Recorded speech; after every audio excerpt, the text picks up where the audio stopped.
As some of you know, I had a right side shoulder reconstruction about 6 months ago, and I've been getting some questions on social media asking what happened. So I thought I'd make this video talking a bit about my experience and hopefully teaching you a little bit about shoulders, imaging, and when surgery is and isn't indicated along the way. So let's go back to the very start. At the beginning of 2017 was when I first started getting shoulder pain. Doing breakdancing and calisthenics, it's pretty common that things will hurt, but it generally resolves. This pain was vague, it didn't go away after a couple of weeks, and it was really hard to pinpoint what activities provoked it. So I had a colleague refer me for an MRI, and the main findings of the MRI were extensive tearing of the labrum, which appeared to be long-standing, and a partial thickness tear in the tendon of subscapularis, which is one of the rotator cuff muscles. So the rotator cuff is the primary active stabilizer of the shoulder, and the labrum is a rim of cartilage that deepens the socket of your shoulder joint and adds stability. And with the type of tear I had, you can think of it as a fridge door seal peeling away from the fridge door. Now, a lot of people might see an MRI like this and panic and think you need surgery as soon as possible. But being a physio, I was aware that a lot of asymptomatic people, particularly athletes, will show these kind of findings. So this means there's people walking around that have strong, high-functioning shoulders with no pain that will show labral tears and rotator cuff tears on their MRI. For example, in this study of asymptomatic baseball pitchers, 79% showed abnormal labral findings on their MRI. And for this reason, treatment should be based on clinical findings rather than imaging alone. Otherwise, you'll be treating a lot of people unnecessarily. Given that the rotator cuff tear was minor and the labral tear appeared to be long-standing, I thought maybe I've just flared up the joint and it will settle down on its own, and if it doesn't, I'll get surgery. With a bit of gentle rotator cuff rehab and what I suspect was more important, which was just time alone, the symptoms went away, and after about 3 or 4 months, I had what I consider a perfect shoulder. I had good function, I could hop on one hand, do clapping handstand push-ups with absolutely no pain, and everything that you saw in the Gravitas video was after this initial MRI. The shoulder was perfect for about 2 years. I was performing, no pain, no symptoms whatsoever. Then in early 2020, my shoulder started hurting again. It was vague pain around the top and back of my shoulder and provoked by things like handstand push-ups, bench press, and planche push-ups. I could still do basics like chin-ups and standard push-ups pain-free, and I still had full strength other than the apprehension of not wanting to put myself through pain. I thought this might resolve with some conservative rehab, so I did my basic scapular and rotator cuff strengthening for about 6 months, with no improvements. So I had a colleague refer me for a second MRI and asked the radiologist to compare this to the previous film of 2017. So the report came back showing much the same thing, but an extension of the supraspinatus tear that wasn't reported explicitly in the 2017 MRI. Given that this was the only change on the MRI, and that I only had pain with active rather than passive movements, I thought the supraspinatus tendon was the source of the pain. I went to see a sports medicine doctor, and he agreed, and suggested some targeted rehab focusing on that supra tendon, and if it doesn't improve, we'll send you to a surgeon. So function really wasn't an issue, it was mostly pain. I could hop on one hand, but the next day it had hurt to lift my arm.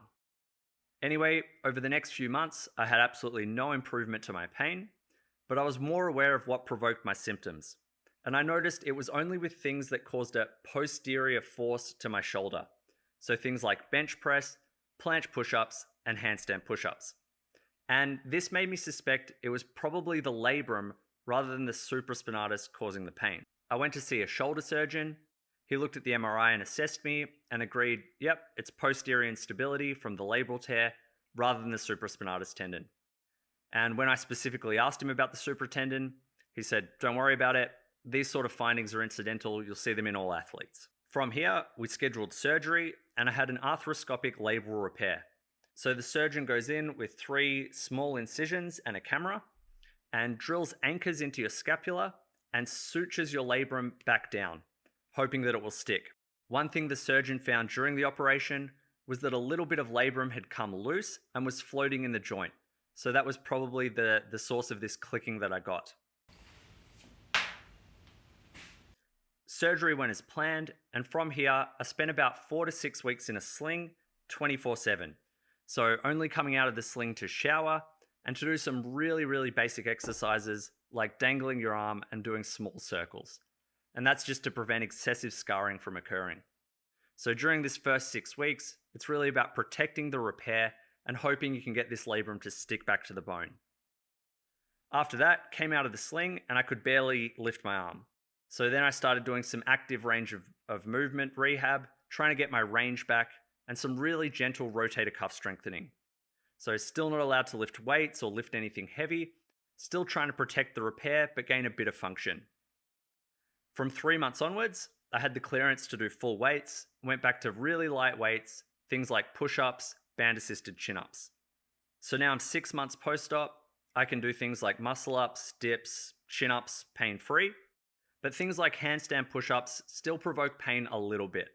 And this is improving each week, so as it becomes pain-free, I'll start incorporating this into my training.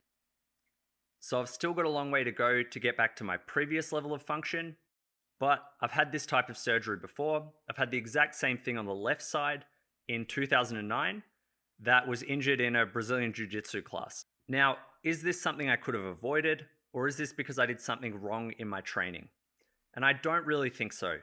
If I had have chosen a sport that's not as strenuous on the shoulders as calisthenics or breakdancing, my risk would have been much lower, but not zero. So other sports come with other risks, and it's about weighing up the benefits of physical activity with the risks involved in that type of physical activity. And even people who are extremely conservative and risk averse can still get these injuries. So a colleague of mine mentioned recently, he'd seen more than one person who sustained this from working in construction and the force that operating tools had on the posterior labrum. Did I absolutely need to get surgery? No. And if I didn't want to get back to planche push-ups, I wouldn't have got it. So you can live a perfectly healthy and happy life with a labral tear, but to me, surgery was worth it to get back to the things I love to do. I hope hearing this helps you appreciate how complex the human body is and how many things there are to consider in managing injuries.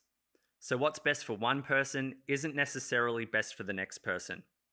And even with a background in physiotherapy, a pretty good understanding of my own body, and access to all the health professionals I could need, it still took about 6 months to get an accurate diagnosis of what was causing my pain. When I first told friends I was getting surgery for a labral tear, I got all sorts of responses like, "You don't need it, you're making the wrong decision." My friend had a labral tear and she fixed it with rehab exercises. And while this may work for some people, the same approach doesn't work for everybody, even with the same injury.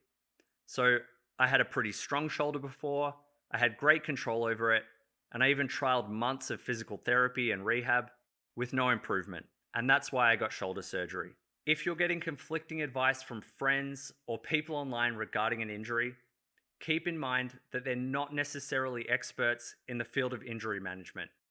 Often the best advice you can get will come from a health professional who's assessed you thoroughly and with your input can help you decide the best course of action. So that's the story with my shoulder. I hope you guys enjoyed the video. As always, if you did, leave a like or comment, and don't forget to subscribe for future uploads. Thanks for watching.